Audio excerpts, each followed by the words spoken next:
Tout a commencé par une vidéo TikTok, pas une vidéo normale, une de celles qui tombent à 3 heures du matin quand t'es seul dans ton lit, les écouteurs vissés dans les oreilles, et que ton cerveau est trop fatigué pour te dire « passe à autre chose ». Le mec dans la vidéo, il s'appelait Sleep No More 666, visage flouté, voix déformée. Il disait « si tu veux vraiment voir quelque chose d'interdit, fais le rituel, mais fais-le seul, et surtout, ne t'endors jamais pendant ». Il appelait ça le rituel de minuit. On aurait pu rigoler, scroller comme d'habitude. Mais non, ce soir-là, on s'est arrêté. On était 4, moi, Sam, 17 ans, curieux mais pas suicidaire. Thomas, mon meilleur pote, celui qui dit jamais non à un défi. Mila, la plus rationnelle du groupe, genre sceptique de nature. Et Léo, celui qui filme toujours tout, au cas où ça buzz. On passait le week-end chez moi, mes parents étaient partis. 3 nuits tranquilles, des jeux, des pizzas et des conneries. C'est Thomas qui a lancé l'idée. On le tente ce soir, le rituel, juste pour voir. Tu paries qu'on flippera même pas? Mila a levé les yeux au ciel. Moi, j'ai haussé les épaules. Et Léo, il souriait déjà en sortant son téléphone. On a cherché la suite sur Reddit, dans les commentaires, sur de vieux forums. C'est là qu'on a trouvé les règles originales. À 23h59, tu dois écrire le nom de celui que tu veux inviter dans tes rêves. Allumer 3 bougies, placées en triangle autour de toi. À minuit pile, réciter 3 fois la phrase « Je t'invite dans mes rêves. Viens me voir quand je dors. » Puis, tu dois t'endormir, dans ce cercle. Et enfin, la règle la plus étrange, ne jamais faire le rituel à plusieurs. Sinon, il ne saura pas qui choisir. Mila a protesté. C'est typique des creepypasta. Des règles floues, des menaces vagues. C'est fait pour nous effrayer. Et pourtant, t'es quand même là, hein? Alors on l'a fait.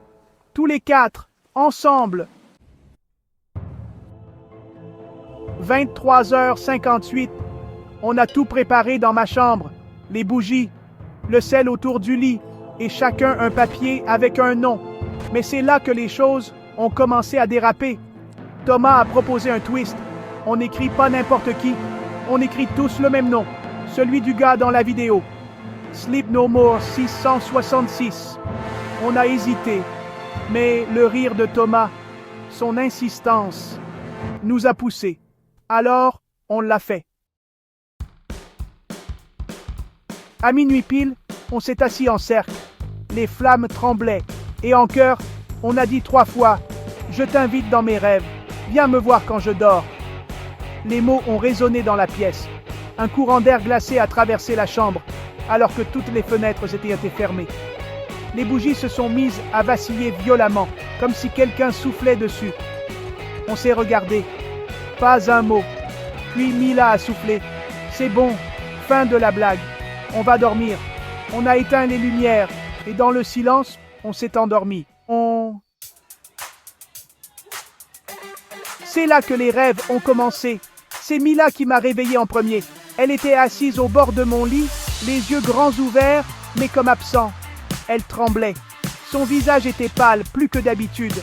Elle ne disait rien, juste fixait le vide. Je me suis redressé d'un coup. « Mila, qu'est-ce qui s'est passé ?» Elle a juste répondu « Il était là. Franchement, je n'ai pas compris tout de suite. Je croyais qu'elle avait fait un cauchemar comme moi. Le même rêve étrange, le couloir sombre, les murs humides, ce sol collant, comme si on marchait sur de la chair. Mais non, elle m'a décrit le même endroit, mot pour mot, et surtout, la même présence. Un homme, immobile au bout du couloir, trop grand, trop mince, une silhouette qui semblait floue, comme si son corps n'appartenait pas à la même réalité que nous. Il n'avait pas de visage, juste un vide, noir. Et quand elle s'est approchée, ou plutôt, quand il s'est rapproché sans bouger, elle a entendu son nom, dans sa tête, pas dit, pensé, hurlé dans son esprit. Elle a entendu « Mila ». J'ai senti mes mains devenir moites, parce que j'avais rêvé pareil, tout, chaque détail. Même ce moment où dans le silence total, il a levé le bras et m'a pointé du doigt. Il n'avait pas de bouche, mais il a dit « Toi ». Puis, je me suis réveillé, en sueur. Mais ce n'était pas ça le plus flippant. C'est ce qu'il y avait sur mon avant-bras. Des griffures. 3, longues, parallèles, comme faites par des ongles, fraîches, rougies. Mila m'a montré les siennes. Même endroit, même forme. C'était pas des rêves, pas seulement. À ce moment-là, on a entendu frapper à la porte. C'était Thomas. Il était livide. Il est entré sans parler, s'est assis au sol, les yeux grands ouverts. Puis il a dit « Léo est encore en train de dormir. » Mais il saigne du nez, et il parle dans son sommeil. Je me suis levé d'un bond. On est allé dans la chambre. Léo était là, allongé, immobile, les bras écartés, le visage crispé, et il murmurait encore et encore. « Il est là, il est là, il est là. » Quand on a essayé de le réveiller, il a crié, un cri qui nous a figés, aigu, animal. Puis il s'est calmé et s'est réveillé d'un coup. Il a le thé, les yeux fous. Et la première chose qu'il a dite, on a fait une connerie. Il a vu l'homme aussi. Il a vu le couloir. Il a entendu son nom. Et dans sa main, il tenait un papier, froissé, comme si son rêve lui avait laissé un souvenir. Sur le papier, en lettres rouges, il y avait écrit « Vous l'avez invité. Maintenant, il est là. » On n'a pas dormi la nuit suivante. Impossible. Pas après ce qu'on avait vu, ce qu'on avait ressenti. On est resté dans le salon, lumières allumées, tous les quatre. Le silence entre nous était pesant. Personne n'osait vraiment parler de ce qu'on avait vécu. Mais on savait que c'était réel. Ce n'était pas une hallucination collective, ni un mauvais trip. C'était autre chose, quelque chose qu'on avait invité sans comprendre. À 3h17, Léo a saigné du nez. Encore. Il s'est levé d'un coup et a vomi dans l'évier. Son visage était blanc. Il a dit qu'il avait fermé les yeux une seconde, une seule, et qu'il était retourné dans le couloir. Il m'attendait. Il s'approche. Il va finir par me toucher. On a décidé de chercher. Reddit, forums obscurs, dark web, tout ce qui parlait de ce rituel. Rien sur Sleep No More si ça soit sous 6, mais on a trouvé un ancien thread sur un forum fermé, une archive, traduite du russe. Le rituel existerait depuis des siècles. Dans des villages reculés, on appelait ça le lien des rêves, un pacte. Tu invites une entité à visiter ton sommeil. En échange, elle t'offre quelque chose, une vision, un secret, parfois un vœu. Mais si vous êtes plusieurs à faire le rituel en même temps, elle se perd. Et alors elle reste, coincée entre plusieurs consciences, cherchant un hôte, un corps à hanter. Une des lignes du thread disait « Il ne choisit pas au hasard.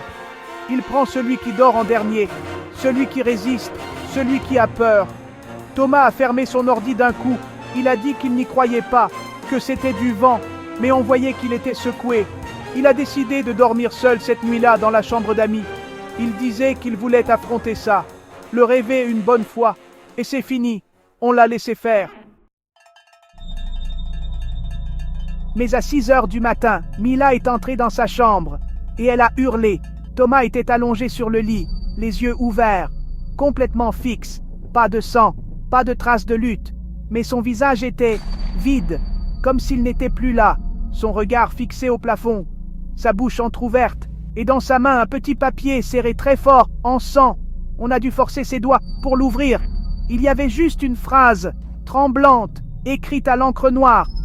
Il a trouvé une porte. Le médecin a dit qu'il était en état de catatonie sévère.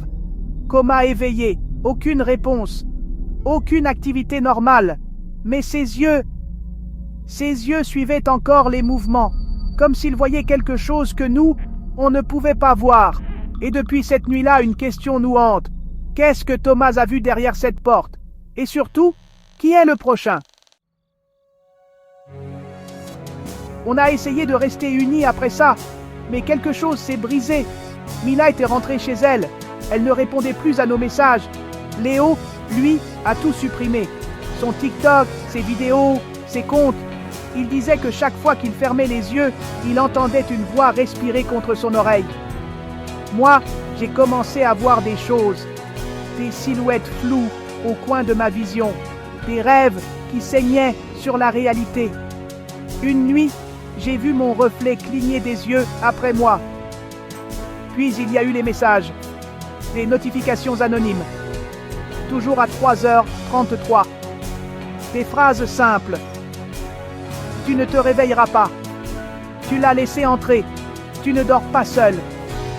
Un matin, mon miroir était embué. J'avais pourtant pris une douche froide. Et sur le verre, écrit comme avec un doigt invisible, il est derrière toi. Quand je me suis retourné, il n'y avait rien, mais mon chien aboyait vers un coin vide de la pièce. Thomas, lui, n'a jamais reparlé. Il est toujours dans cet état. Parfois, il lève les yeux au plafond et sourit. Un sourire figé, tordu. On a compris qu'on avait commis une erreur. Pas juste en faisant le rituel, mais en le faisant ensemble. On a mélangé nos esprits. Et maintenant, il navigue d'un rêve à l'autre, comme un parasite qui cherche le meilleur hôte. Tu crois que t'es à l'abri? Tu crois que c'est une histoire comme les autres? Mais si tu es resté jusqu'ici, si tu as écouté tout ça, peut-être que tu as déjà ouvert une porte, peut-être que ton esprit est prêt, et peut-être que cette nuit, quand tu fermeras les yeux, il viendra te rendre visite. Et cette fois, il choisira. Si tu veux connaître le vrai nom de la créature et la méthode pour la repousser, abonne-toi. La suite arrive très bientôt. Et surtout, ne t'endors pas avant minuit.